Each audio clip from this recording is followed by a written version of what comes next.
Good morning students, all of you.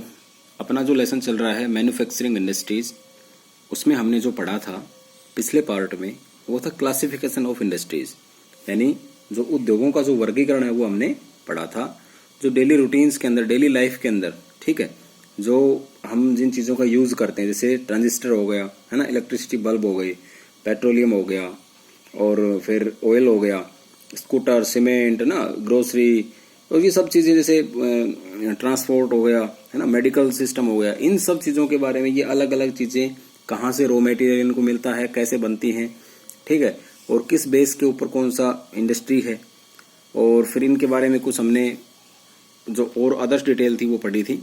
अब इसमें देखो एक एक्टिविटी दी हुई है, classify the following into 2 group on the basis of bulk and weight of raw material and finished goods. यानी ये कुछ एक लिस्ट है, जैसे ऑयल हो गया, और नीटिंग नीडल हो गए, और brass ware, fuse wires, watches, और सेविंग मशीन। इसके बाद आ गया फिर ये शिप बिल्डिंग, है ना, इलेक्ट्रिसिटी बल्ब, फिर पेंट ब्रश और ऑटोमोबाइल्स। ये सब चीज़ें हैं। इनकी आपको अपनी जो नोटबुक है, फेयर नोटबुक है, उसमें आपको क्या करना है, 2 पार्ट बनाने हैं, एक पेज के, या फिर एक पेज में रॉ मटेरियल और एक पेज के अंदर वो सामान और वेट, यानी वो लगे किस प्रकार से ये चीज़ें, जैसे ऑयल है, ऑयल के लिए क्या रॉ मटेरियल चाहिए, फ्यूज वायर्स हो गए, वॉचेज हो गई, ये सब चीज़ें, इनके लिए रॉ मटेरियल क्या चाहिए, और फिर उनके लिए कितनी मात्रा में चाहिए, किस प्रकार से ये सामान फिर तैयार होता है। तो वो सब चीज़ें आपको ये एक लिस्ट बनानी है। अब इसमें आगे जो हम पढ़ते हैं वो है agro based industry. Agro agriculture से बना है। इससे बेस्ड जो इंडस्ट्रीज हैं वो क्या क्या हैं, जैसे cotton, jute, silk, woollen, textile, फिर sugar and edible oil. Industry are based on agriculture raw material, यानी खेती से जो सामान हमें प्राप्त होता है, ठीक है, कृषि से जो हमें सामान प्राप्त होता है, उसके कच्चे माल से जो कुछ इंडस्ट्रीज हैं, ठीक है, वो डेवलप्ड होती हैं, उनसे हमें ये बनता है। जैसे कॉटन हो गया, यानी सूती वस्त्र उद्योग, जूट वो हो गया पटसन उद्योग, फिर है सिल्क, रेशम, वुलन टेक्सटाइल में गर्म जो वस्त्र हैं, फिर शुगर, चीनी एंड एडिबल ऑयल एंड वनस्पति ऑयल। और ये जो उद्योग हैं सब किस पे डिपेंड करते हैं, ये एग्रीकल्चर के रॉ मटेरियल पे। अब आती है टेक्सटाइल इंडस्ट्री। टेक्सटाइल इंडस्ट्री का मतलब होता है कि वस्त्र उद्योग, ठीक है। The textile industry occupies a unique position in the Indian economy because it contributes significantly to industrial production 14%, और employment generation 35 million person, directly the second largest after agriculture, and foreign exchange earning about 24.6%, ठीक है। यानी जो textile industry है ये एक अपने आप में एक यूनिक पोजीशन रखती है, किसमें, इंडियन इकोनॉमी में, यानी भारतीय अर्थव्यवस्था में, क्योंकि बिकॉज जो इसका कंट्रीब्यूशन है वो काफी सिग्निफिकेंटली है, काफी बहुत ही जबरदस्त इसका योगदान है इंडस्ट्रियल प्रोडक्शन में। उद्योग 14% जो है, ये 14% इसका इंडस्ट्रियल प्रोडक्शन में आता है। फिर एम्प्लॉयमेंट जनरेशन, ये 35 मिलियंस जो पर्सन है, जो लोग हैं, उनको ये एम्प्लॉयमेंट जनरेट कराता है। कौन सा, टेक्सटाइल इंडस्ट्री। उसके बाद दूसरा जो सेकंड लार्जेस्ट आफ्टर एग्रीकल्चर, यानी कृषि जो उद्योग है, उसके बाद दूसरी सबसे बड़ा क्या है, ये फॉरेन एक्सचेंज अर्निंग अवार्ड, यानी विदेशी जो मुद्रा है वो हमें प्राप्त कराती है, लगभग 24.6%। इट कंट्रीब्यूट 4% टुवार्ड्स जीडीपी, यानी जो हमारी जीडीपी है, जीडीपी का मतलब हो गया ग्रोस डोमेस्टिक प्रोडक्ट, यानी जो हमारी सकल घरेलू जो उत्पाद है उसका कितना परसेंट है, ये 4%। और it is the only industry in the country, ये केवल अकेला एक ऐसा उद्योग है, कैसा,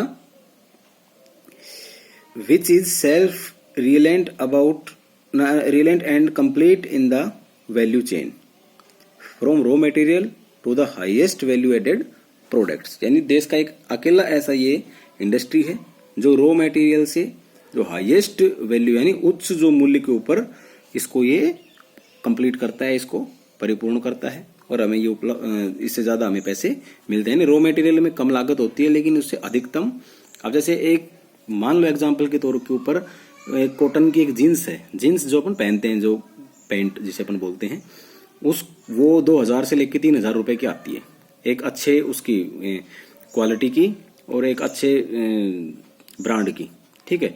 तो उसमें क्या होता है कि रॉ मटेरियल उसका जरा सा लगा, मान लो उसका वेट 1 kg है, 1 kg जो उसका रॉ मटेरियल है उसकी मुश्किल से कीमत जो है वो होगी 50 से लेकर 100 रुपए के बीच में, लेकिन वो कितने की बिक रही है, उसकी 2000 रुपीज से लेकर 3000 के बीच में जो एक अच्छी क्वालिटी की जीन्स या अच्छी क्वालिटी के जो कपड़े बिक रहे हैं, ठीक है।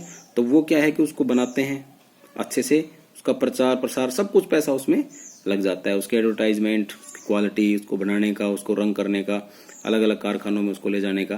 तो इसी प्रकार से जो इसमें ये बताया गया है कि जो कृषि पे आधारित जो उद्योग है, टेक्सटाइल जो इंडस्ट्री है, जो वस्त्र उद्योग है, ये सबसे ज्यादा कृषि के बाद हमारे देश को इकोनॉमी अवेलेबल कराता है। अब ये एक देखो, एक अलग प्रकार की एक तालिका सी दी हुई है, डायग्राम बनाया हुआ है, value addition in the textile industry, यानी जो वस्त्र उद्योग है, ठीक है, उसका जो उत्पादक मूल्य है अतिरिक्त, वो क्या होता है। तो सबसे पहले देखो फाइबर प्रोडक्शन, ठीक है, किसी भी प्रकार फाइबर यानी रेशे, कैसे उनका उत्पादन किया जाता है। फिर इसकी स्पिनिंग, धुनाई कताई, फिर है वेविंग नाइटिंग, बुनाई, डाइनिंग एंड फिनिशिंग, ठीक है, उसकी फिनिशिंग, उसमें किस तरह डाई का मतलब कलर करना, और फिर गारमेंट मैन्युफैक्चर यानी उसका वस्त्र का विनिर्माण करना, फिर रा फाइबर, यार्न, फैब्रिक और फिर गारमेंट, यानी जैसे फाइबर प्रोडक्शन से क्या मिलता है हमें, कच्चा रेशा। फिर उसके बाद धुनाई कताई यार्न की करते हैं, फिर है ये फैब्रिक, कपड़ा बनता है, फिर उसकी डाइनिंग, रंगाई ये पुताई करके उसका गारमेंट्स बनाते हैं, फिर गारमेंट मैन्युफैक्चर होता है। इससे जब गारमेंट जब बन जाते हैं, यहाँ पे आके सारी चीजें इधर से भी गारमेंट्स बन जाते हैं, तो फिर उनकी वैल्यू ऑटोमेटिक बढ़ जाती है, उनका उत्पाद बढ़ जाता है। यहाँ से रॉ मटेरियल स्टार्ट हुआ था और फिर यहाँ पे इसकी वैल्यू कितनी ज्यादा बढ़ गई। अब आती है कॉटन टेक्सटाइल। कॉटन टेक्सटाइल का मतलब है सूती वस्त्र उद्योग। इन ancient India cotton textile were produced with hand spinning and handloom weaving techniques, ठीक है। यानी प्राचीन जो भारत था, पुराना जो एनिशिएंट जो इंडिया अपना था, उसमें जो कॉटन इंडस्ट्री टेक्सटाइल्स हैं, यानी जो सूती वस्त्र जो उद्योग है, वो कैसे प्रोड्यूस होते थे, वो हाथ से उनको प्रोड्यूस करते थे। हाथकरघा यानी हाथ के द्वारा बनाई गई एक टेक्निक से ये बनते थे। आफ्टर द 18th सेंचुरी यानी 18वीं शताब्दी के बाद क्या हुआ, फिर power looms came into use, यानी 18वीं शताब्दी के बाद ये जो विद्युतीय जो कर गए, यानी बिजली से जो कारखाने लग गए थे, उनका उपयोग होने लगा था।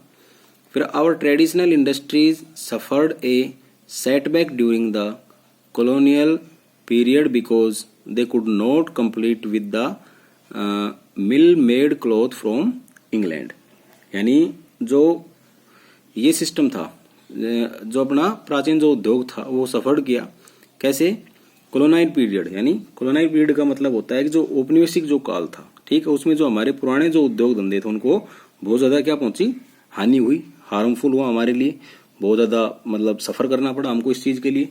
क्यों करना पड़ा, क्योंकि जो हमारे जो उद्योग थे, ठीक है, वो इंग्लैंड में मशीनों के निर्मित वस्त्रों से वो कंपैरिजन होते थे, यानी उनकी प्रतिस्पर्धा या उनसे हम मुकाबला नहीं कर पाए।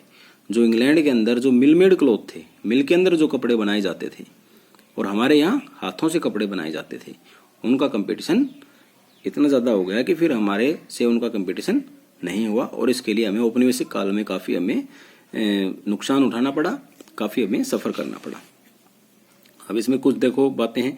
The first successful textile mill was established in Mumbai in 1854, ठीक है, यानी जो पहली बिल्कुल सफल जो कपड़ा मिल जो हमारे लगी थी सबसे पहले, वो कहाँ लगी थी, इंडिया में, मुंबई में। और कब लगी थी, 1854 ईस्वी में, यानी 1854।